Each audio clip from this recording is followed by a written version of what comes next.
ओम नमः शिवाय। आपके अपने YouTube चैनल जय मां कंजक में आपका बहुत बहुत स्वागत है। भगवान भोलेनाथ व माता पार्वती की कृपा से श्री शिव महापुराण की कथाओं को आगे बढ़ाते हुए आज की वीडियो हम पार्वती जन्म की कथा से शुरू करते हैं। उम्मीद करती हूँ वीडियो आपको पसंद आएगी और शुरू से अंत तक आप बने रहेंगे, क्योंकि कथाओं का पूरा फल हमें कथाओं को पूरा सुनने से ही मिलता है। अगर हम व्रत नहीं कर पाते हैं तो हम कथाएं भी सुनेंगे तो भी उसका फल हमें जरूर मिलेगा और हमारे घर में सुख शांति व समृद्धि बनी रहेगी। उम्मीद करती हूँ आप शुरू से लेकर अंत तक इस कथा को सुनेंगे। ओम नमः शिवाय। ब्रह्मा जी कहते हैं, हे नारद, तत्पश्चात हिमालय और मैना देवी भगवती और शिवजी की चिंतन में लीन रहने लगे। उसके बाद जगत की माता जगदम्बिका अपना कथन सत्य करने के लिए अपने पूर्ण अंशों द्वारा पर्वतराज हिमालय के हृदय में आकर विराजमान हुई। उस समय उनके शरीर में अद्भुत एवं सुंदर प्रभा उतर आई। वे तेज से प्रकाशित हो गए और आनंद हो देवी का ध्यान करने लगे। तब उत्तम समय में गिरिराज हिमालय ने अपनी प्रिय मैना के गर्भ में उस अंश को स्थापित किया। मैना ने हिमालय के हृदय में विराजमान देवी के अंश से गर्भ धारण किया। देवी जगदम्बा के गर्भ में आने से मैना की शोभा व कांति निखर आई और वे तेज से संपन्न हो गई। तब उन्हें देखकर हिमालय बहुत प्रसन्न रहने लगे। जब देवताओं सहित श्री हरि और मुझे इस बात का ज्ञान हुआ तो हमने देवी जगदम्बिका की बहुत स्तुति की और सभी अपने अपने धाम को चले गए। धीरे धीरे समय बीतता गया। 10 माह पूरे हो जाने के पश्चात देवी शिवा ने मैना के गर्भ से जन्म लिया। जन्म लेने के पश्चात देवी शिवा ने मैना को अपने साक्षात रूप के दर्शन कराए।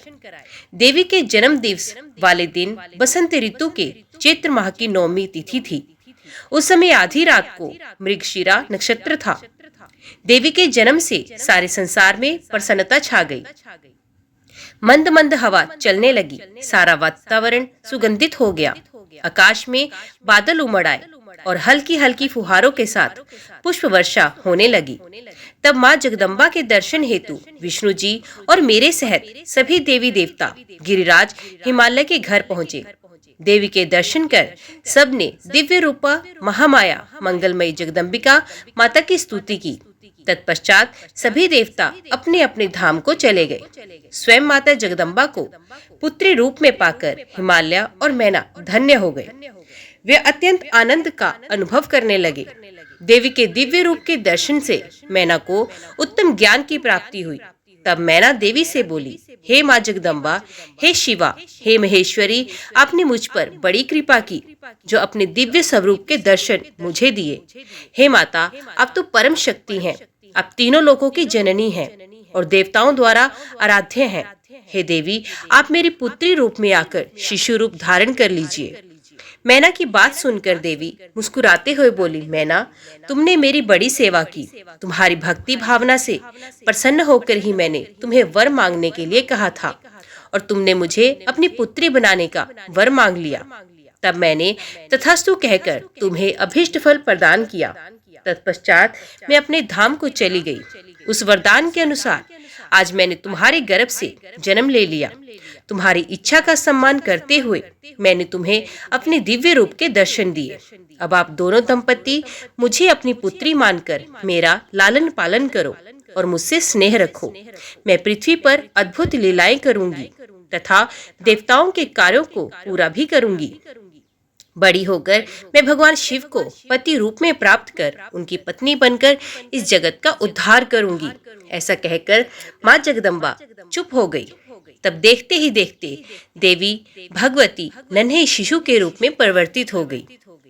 ब्रह्मा जी बोले, हे मुनि श्रेष्ठ नारद, मैना के सामने जब देवी जगदम्बिका ने शिशु रूप धारण किया तो वे सामान्य बच्चे की भांति रोने लगी। उनका रोना सुनकर सभी स्त्रियां और पुष्प जो उस समय वहां उपस्थित थे प्रसन्न हो गए। उस श्याम कांति वाली नील कमल के समान शोभित उस परम तेजस्वी सुंदर कन्या को देखकर गिरिराज हिमालय बहुत प्रसन्न हुए। तब शुभ मुहूर्त में हिमालय ने अपनी पुत्री का नाम रखने के बारे में सोचा। उस समय मैना और हिमालय बहुत प्रसन्न थे। तब देवी के गुणों और सुशीलता को देखकर उसका नाम पार्वती रखा गया। चंद्रमा की कला की तरह हिमालय पुत्री धीरे धीरे बड़ी होने लगी। उसके अंग प्रत्यंग चंद्रमा की कला एवं बिंब के समान अत्यंत शोभायमान होने लगे। गिरजा अपनी सहेलियों के साथ खेलती थी। पार्वती अपनी सखियों के साथ कभी गंगा की रेत से घर बनाती तो कभी कंदुक क्रीड़ा करती। खेलती खेलती वे बड़ी होने लगी। जब वे शिक्षा के योग्य हो गई तो आचार्यों ने उन्हें विभिन्न धर्मशास्त्रों का उपदेश देना आरंभ किया। उससे उन्हें अपने पूर्व जन्म की सभी बातें स्मरण हो गईं। मुने, इस प्रकार मैंने शिवा की लीला का वर्णन तुमसे किया। एक समय की बात है, तुम शिव लीला से प्रेरित होकर हिमालय के घर गए। हे नारद, तुम शिव तत्व के ज्ञाता हो और उनकी विभिन्न लीलाओं को समझते भी हो। तुम्हें आया हुआ देखकर हिमालय मैना ने तुम्हें प्रसन्नता पूर्वक नमस्कार किया तथा खूब आदर सत्कार किया। तत्पश्चात हिमालय ने अपनी पुत्री पार्वती को बुलाया और उससे तुम्हारे चरणों में प्रणाम कराया। फिर स्वयं भी बार बार नमस्कार करने लगे और बोले, हे मुनियों में श्रेष्ठ नारद, हे ब्रह्मा पुत्र नारद, आप परम ज्ञानी हैं। आप सदैव सबका उपकार करते हैं। आप भूत भविष्य और वर्तमान जानते हैं। आप परोपकारी और दयालु हैं। कृपया मेरी कन्या का भाग्य बताएं और मुझे ये भी बताएं कि मेरी बेटी किसकी सौभाग्यवती पत्नी होगी। नारद, हिमालय कैसे प्रश्न सुनकर तुमने पार्वती का हाथ देखा और उसके मुखमंडल को देखकर कहना शुरू किया, हे गिरिराज, हे मैना, आपकी ये पुत्री चंद्रमा की कला की तरह शोभित हो रही है। ये समस्त शुभ लक्षणों से युक्त है। इसका भाग्य बड़ा प्रबल है। ये अपने पति के लिए सुखदायिनी होगी, साथ ही अपने माता पिता के यश और कीर्ति को बढ़ाएगी। ये परम साध्वी और संसार की स्त्रियों में सर्वश्रेष्ठ होगी। इसका पति योगी, नगन, निर्गुण, काम वासना से रहित, माता पिताहीन, अभिमान से रहित, पवित्र एवं साधु वेशधारी होगा। इस बात को सुनकर मैना और हिमालय दोनों दुखी हो गए। पार्वती देवी सोचने लगी कि मुनि नारद की बात हमेशा सत्य होती है। जो लक्षण नारद जी ने बताए हैं वे सभी तो शिव जी में विद्यमान हैं। भगवान शिव जी को अपना भावी पति मानकर पार्वती मन ही मन हर्ष से खिल उठी और शिव जी के चरणों का चिंतन करने लगी। तब हिमालय बड़े दुखी स्वर से बोले, हे नारद, अपनी पुत्री के भावी पति के विषय में जानकर मैं बहुत दुखी हूँ। आप कृपया मेरी पुत्री को बचाने का कोई मार्ग बताएं। गिरिराज हिमालय के ये वचन सुनकर, नारद, तुमने कहा, गिरिराज, मेरी कही बात सर्वथा सच होगी, क्योंकि हाथ की रेखाएं ब्रह्मा जी द्वारा लिखी जाती हैं और कभी झूठ नहीं हो सकती। इस रेखा का फल तो अवश्य मिलेगा, किंतु ऐसा होने पर भी पार्वती सुख पूर्वक रहे, इस हेतु पार्वती का विवाह भगवान शिव से कर दे। भगवान शिव में ये सभी गुण हैं। महादेव जी में ये अशुभ लक्षण भी शुभ हो जाते हैं। इसलिए गिरिराज, तुम बिना विचार किए अपनी कन्या का विवाह भगवान शिव से कर देना। वो सबके ईश्वर हैं तथा निर्विकार, सामर्थ्यवान और अविनाशी हैं, किंतु ऐसा होना इतना सरल नहीं है। पार्वती शिव विवाह तभी संभव हो सकता है जब किसी तरह भगवान शिव प्रसन्न हो जाए। भगवान शंकर को प्रसन्न करने और वश में करने का सबसे सरल और उत्तम साधन है। यदि आपकी पुत्री भगवान शिव की अनन्य भक्ति भाव से तपस्या करे तो सब ठीक हो जाएगा। पार्वती भगवान शिव को पति के रूप में प्राप्त करेंगी।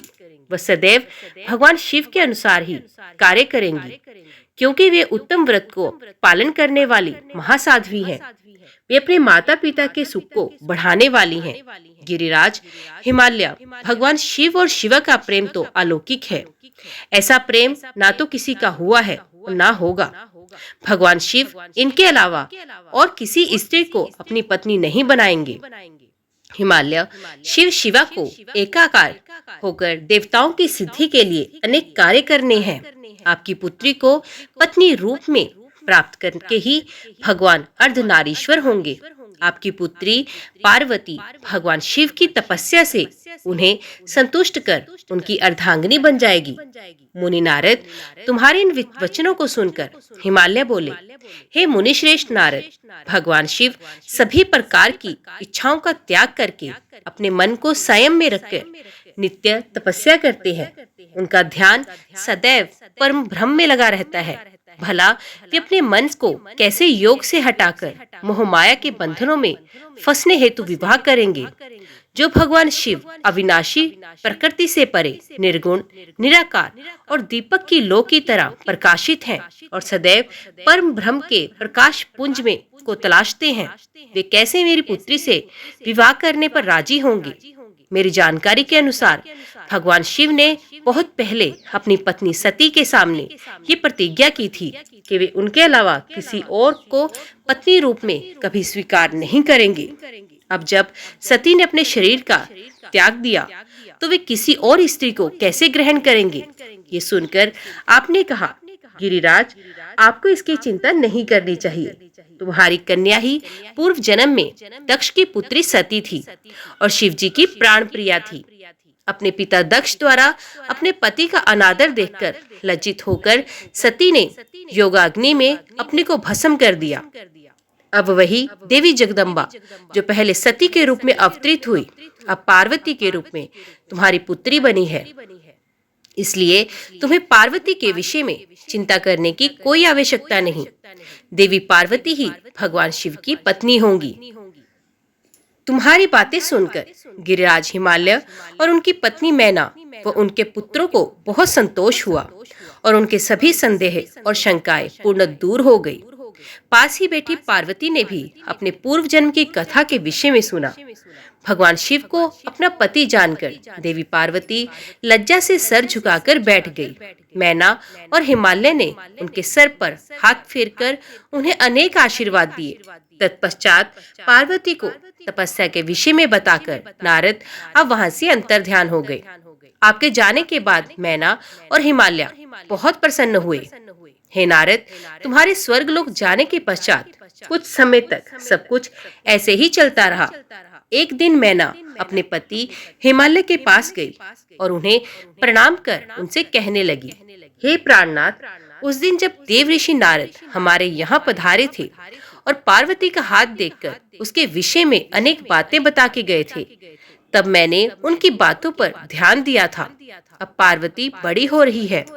मेरी आपसे विनम्र प्रार्थना है कि आप उसके विवाह के लिए सुयोग्य व सुंदर वर की खोज शुरू कर दें, जिसके साथ हमारी पुत्री पार्वती सुख से अपना जीवन व्यतीत कर सके।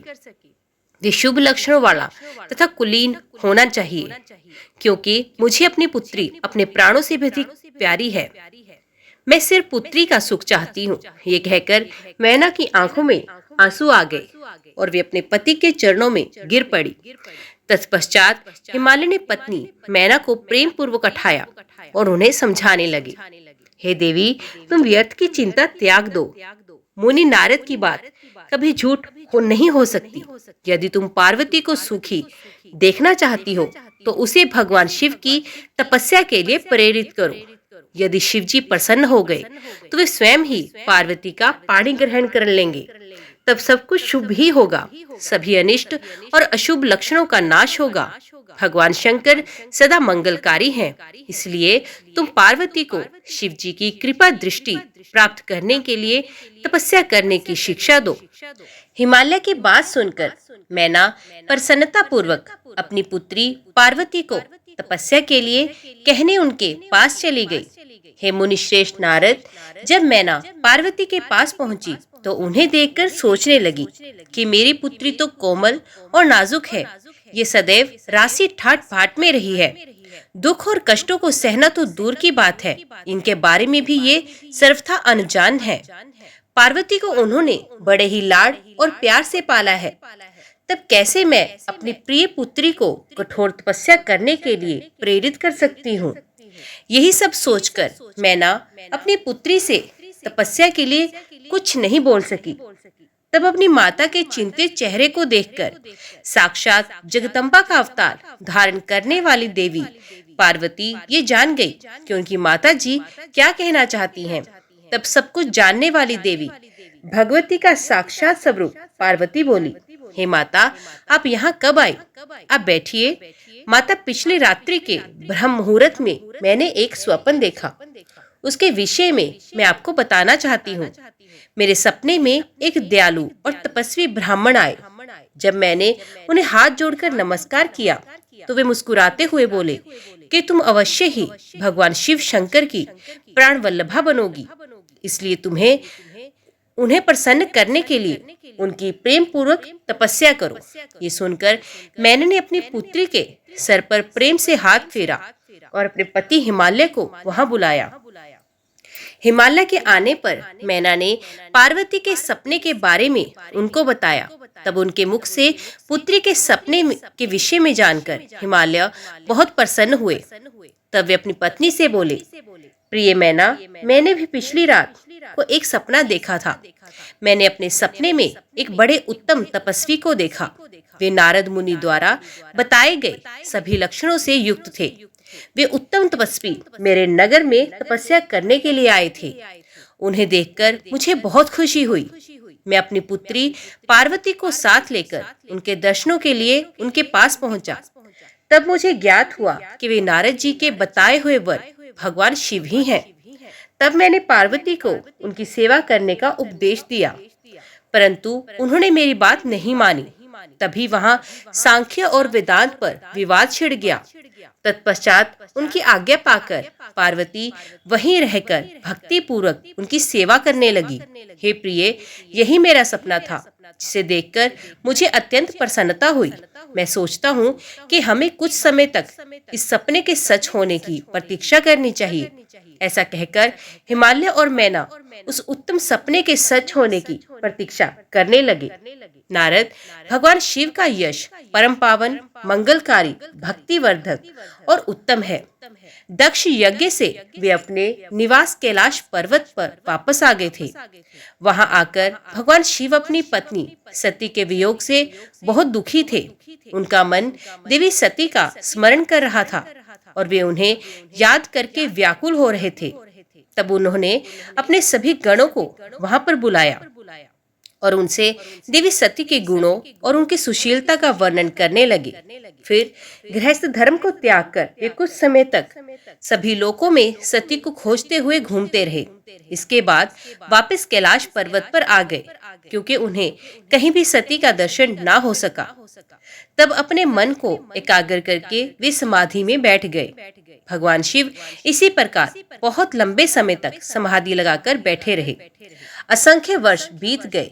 समाधि के परिश्रम के कारण उनके मस्तक से पसीने की बूंद पृथ्वी पर गिरी। ये बूंद एक शिशु में परिवर्तित हो गई। उस बालक का रंग लाल था, उसकी 4 भुजाएं थी, उसका रूप मनोहर था। ये बालक दिव्य तेज से संपन्न अनोखी शोभा पा रहा था। ये प्रकट होते ही रोने लगा। उसे देखकर संसारी मनुष्यों की भांति शिवजी उसके पालन पोषण का विचार करके व्याकुल हो गए। उसी समय डरी हुई एक सुंदर स्त्री वहां आई। उसने उस बालक को अपनी गोद में उठा लिया और उसका मुख चूमने लगी। तब उन्होंने उसे दूध पिलाकर उस बालक के रोने को शांत किया। फिर वे उसे खिलाने लगी। वे स्त्री कोई और नहीं, स्वयं पृथ्वी माता थी। संसार की सृष्टि करने वाले, सब कुछ जानने वाले महादेव जी ये देखकर हंसने लगे। वे पृथ्वी देवी को पहचान चुके थे। वे बोले, हे धारिणी, तुम इस पुत्र को प्रेम पूर्वक पालन करो। ये शिशु मेरे पसीने की बूंद से प्रकट हुआ है। हे वसुधा, यद्यपि ये बालक मेरे पसीने से उत्पन्न हुआ है, परंतु इस जगत में ये तुम्हारे ही पुत्र के रूप में माना जाएगा। ये परम गुणवान और भूमि देने वाला होगा। ये मुझे भी सुख देने वाला होगा। हे देवी, तुम इसको धारण करो। नारद ये कहकर भगवान शिव चुप हो गए। उनका दुखी हृदय थोड़ा शांत हो गया। उधर शिवजी की आज्ञा का पालन करते हुए पृथ्वी अपने पुत्र को साथ लेकर अपने निवास स्थान पर चली गई। बड़ा होकर ये बालक भौम नाम से प्रसिद्ध हुआ। युवा होने पर भौम काशी गया। वहां उसने बहुत लंबे समय तक भगवान शिव की सेवा आराधना की। तब भगवान शंकर की कृपा दृष्टि पाकर भूमिपुत्र भौम दिव्य लोक को चले गए। ओम नमः शिवाय। आज की वीडियो में बस इतना ही। उम्मीद करती हूँ वीडियो आपको पसंद आई होगी। वीडियो पसंद आई हो तो वीडियो को लाइक और चैनल को सब्सक्राइब जरूर कीजिएगा और कमेंट बॉक्स में ओम नमः शिवाय लिखना ना भूलिएगा। तो मिलते हैं अगले अध्याय के साथ। तब तक के लिए देखते व सुनते रहिए। जय मां कंजक, जय माता दी।